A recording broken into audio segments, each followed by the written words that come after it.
Bonjour à toutes et à tous, bienvenue dans cette nouvelle vidéo où nous allons terminer le chapitre F3 concernant les fonctions de référence et nous allons parler aujourd'hui de fonctions homographiques. Alors commençons tout d'abord par définir la fonction inverse. Alors on appelle fonction inverse la fonction définie pour tout réel x non nul par la formule, par l'expression f de x égale 1 sur x. Alors pourquoi x doit être non nul? Parce qu'on ne peut pas bien sûr diviser par 0. Si x égale à 0, on a 1 sur 0 et ça on ne sait pas calculer 1 sur 0.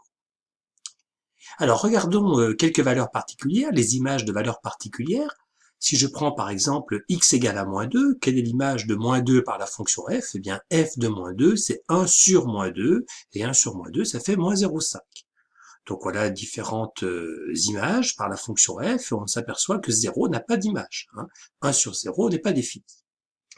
Alors, que donne la courbe représentative de la fonction inverse? Alors, je vous donne l'image de cette courbe réalisée avec le logiciel GeoGebra. Donc, que fait le logiciel? Eh bien, il va placer l'ensemble des points de coordonnées x, f de x. C'est-à-dire qu'il prend le point d'abscisse x égale à moins 2 et place l'ordonnée y égale à moins 1,5. Et donc, on a ce point-là. Quand x égale à moins 1, y égale à moins 1, etc. Il place tous ces points et bien d'autres. Et donc, l'ensemble de ces points constitue la courbe représentative de la fonction inverse. Alors, cette courbe a une forme particulière, on appelle cette forme une hyperbole.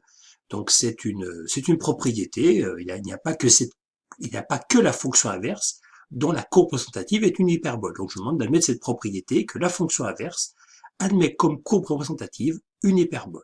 Et une hyperbole, eh bien, c'est une courbe qui a cette allure-ci. Alors, on en rencontrera d'autres dans la suite du cours. Alors, une remarque, on a bien une courbe, mais qui est définie en deux parties. On s'aperçoit ici que la courbe, elle est constituée de deux branches.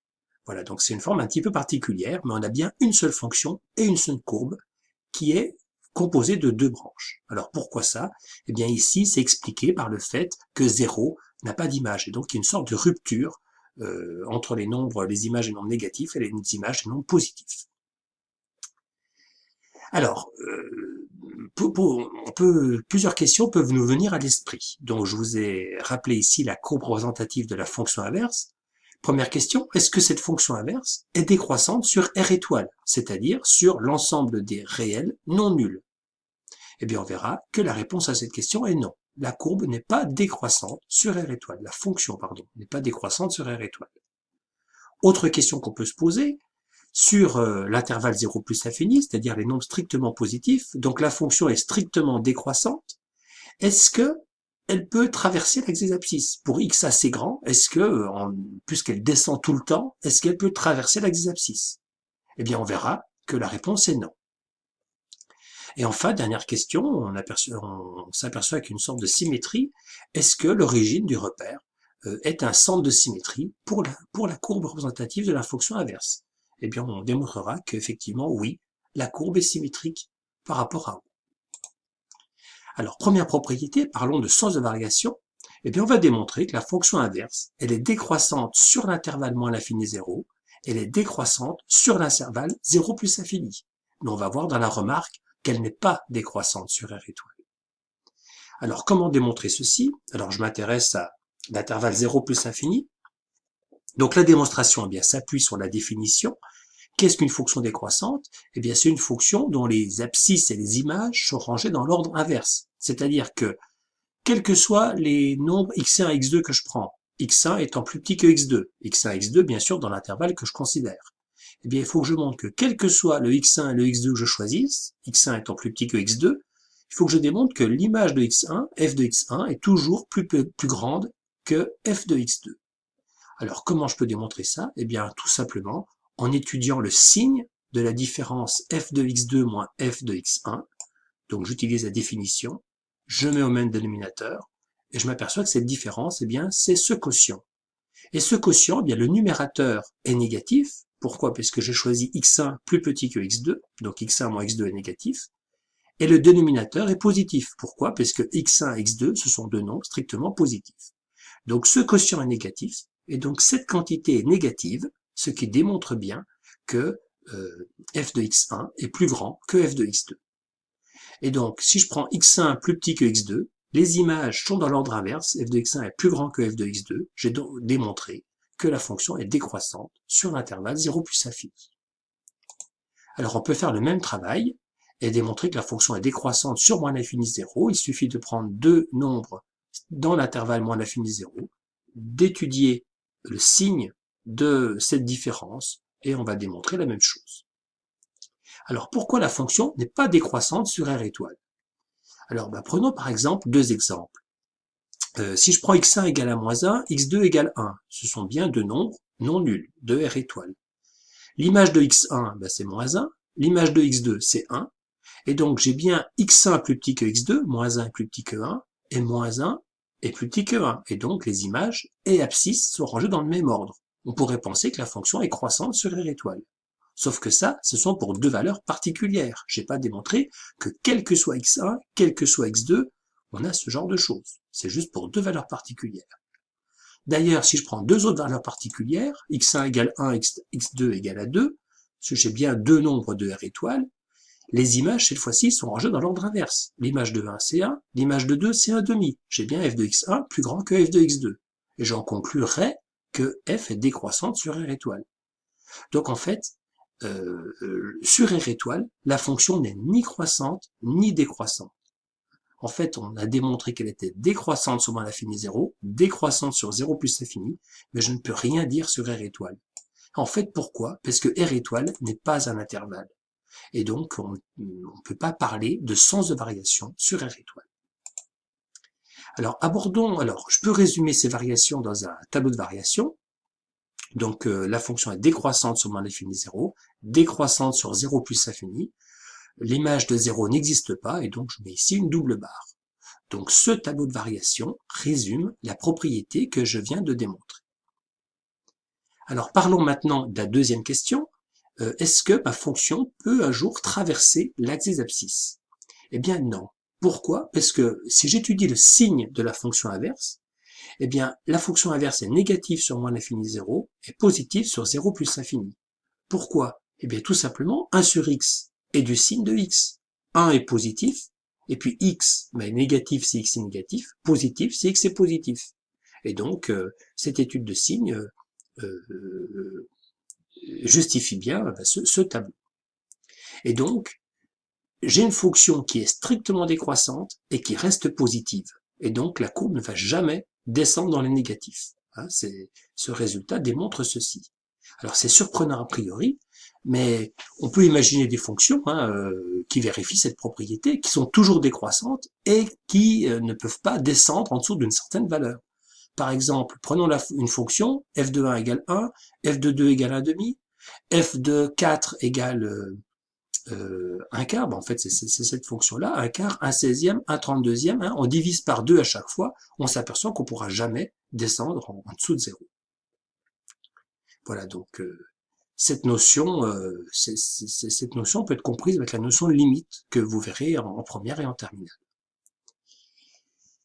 Alors, dernière question, donc c'est vrai, on parle de symétrie, donc je mets ça sous forme de propriété, donc on démontre que la courbe représentative de la fonction inverse est symétrique par rapport à l'origine. Donc la démonstration est assez évidente, je prends un x, un réel non nul, et je considère les points m de coordonnées n, de coordonnées moins x, 1 sur moins x, et n de coordonnées x, 1 sur x. Donc ça, ce sont deux points de la forme x, f de x, f de x. Et donc ce sont deux points de l'hyperbole. Et si je m'intéresse au milieu du segment Mn, eh bien, moins x plus x, 0, divisé par 2, 0. 1 sur moins x plus 1 sur x, 0, divisé par 2, 0. Et donc, je démontre ainsi que O est le milieu de Mn, quel que soit x, non nul. Et donc, je démontre bien que la courbe est symétrique par rapport à l'origine. Alors, pour terminer ce paragraphe, je vous propose un exercice et je vous demande, à l'aide de la courbe représentative de la fonction inverse, donc de me résoudre les trois inéquations ci-dessous. Donc je vous conseille bien de travailler à partir de cette courbe pour résoudre ces inéquations. Donc je vous laisse réfléchir, faire pause dans la vidéo et je vous retrouve dans quelques instants. Alors concernant la première inéquation, je cherche tous les x tels que 1 sur x est plus grand que 2. Donc 1 sur x, on va les trouver sur l'axe des ordonnées, parce que pour chaque x, en abscisse, j'ai 1 sur x en ordonnée. Donc 1 sur x plus grand que 2, donc ça concerne cette partie de l'axe des ordonnées. Donc ça correspond à cette partie de la courbe, de la fonction inverse. Et donc, l'ensemble des x correspondants, c'est bien les x entre 0 et 1,5. Tous les x entre 0 et 1,5 ont bien une image plus grande que 2, et il n'y a que cela. Donc, l'ensemble des solutions, c'est l'intervalle 0 à 1,5, bien sûr, ouvert en 0. 1 sur 0 n'existe pas. 1 sur x plus petit que 2. Cette fois-ci, c'est cette partie de l'axe qui est concernée. Et donc, toute cette courbe-là, toute cette partie de la courbe, et cette partie-là. Pardon, ça correspond bien à l'ensemble des x entre moins l'infini et 0, ou entre 1,5 et plus infini. Enfin, 1 sur x plus grand que moins 1, eh bien 1 sur x plus grand que moins 1, ça concerne bien cette partie de courbe et toute cette partie-là. Et donc, ça correspond bien au x entre moins l'infini moins 1 ou 0 plus l'infini. Alors, parlons maintenant d'autres hyperboles. Alors, il n'y a pas que la fonction inverse qui admet comme courbe représentative une hyperbole. Il y a les fonctions de ce type-là, définies par f de x égale ax plus b sur cx plus d. Alors, je prends ABCD 4 réels fixés, alors je prends soin de prendre C non nul et AD moins BC non nul. Eh bien, on appelle ce type de fonction homographique. Et cette fonction homographique, elle est définie pour tout réel x, sauf moins D sur C, pour prendre soin que cette quantité ne soit pas nulle. Alors, on va démontrer, enfin, on va pas le démontrer, mais on a une propriété que je vous mettrai à la fin du cours, qui dit que toute fonction homographique, en fait, admet une courbe qui est une hyperbole. Alors, pour vous familiariser avec cette définition, je vous propose 6 fonctions. Je vous demande à la calculatrice de dessiner la courbe représentative de chacune de ces fonctions et d'identifier si ces fonctions sont des fonctions homographiques ou pas. C'est-à-dire, est-ce que ces fonctions répondent à cette définition-là. Voilà. Donc, je vous laisse faire ce travail, faire pause dans la vidéo, et je vous propose d'en parler juste après. Alors, concernant la première fonction, donc la calculatrice nous donne une courbe de ce type. Donc c'est bien une fonction homographique. Pourquoi? Parce que j'ai bien mes 4 réels, j'ai bien C non nul, j'ai bien AD moins BC non nul, et elle est définie pour tout x sauf moins 1. La fonction numéro 2, c'est également une fonction homographique. Voici les différentes valeurs de ABCD. Elle est définie sur R privé de moins 2, et on a une allure de la courbe qui est comme cela. La fonction numéro 3, c'est la fonction qu'on a traitée tout à l'heure, c'est la fonction inverse. Donc la courbe, vous la connaissez. C'est une fonction homographique. Voilà les valeurs des différents coefficients A, B, C, D. Donc cette fonction répond bien à la définition d'une fonction homographique. La fonction numéro 4. Alors là, lorsqu'on trace la courbe représentative, on s'aperçoit qu'on n'a pas une hyperbole. Donc ça nous met la puce à l'oreille. Ça ne doit pas être une fonction homographique. Eh bien, effectivement, on s'aperçoit ici que les coefficients A, B, C, D sont ceux-ci, et là, on s'aperçoit que C est nul. Et dans la fonction homographique, on a dit C non nul. Donc ça, ce n'est pas une fonction homographique. La fonction numéro 5, eh bien, idem. On n'a pas une hyperbole. Donc, ça m'étonnerait que ce soit une fonction homographique. Eh bien, c'est le cas. C est bien non nul, mais en fait, AD moins BC est nul. Et donc, c'est ce qu'on rejetait dans la définition de la fonction homographique. Et donc là, on n'a pas une fonction homographique. Enfin, la dernière fonction, pardon, on a l'allure, on a comme allure une hyperbole. Voici la valeur des 4 paramètres ABCD. On a bien C non nul, on a bien AD moins BC non nul, mais on s'aperçoit que cette fonction, elle a 2 valeurs interdites, moins 1 et 2. Et une fonction homographique, il n'y a qu'une seule valeur interdite. En fait, cette fonction n'est pas une fonction homographique.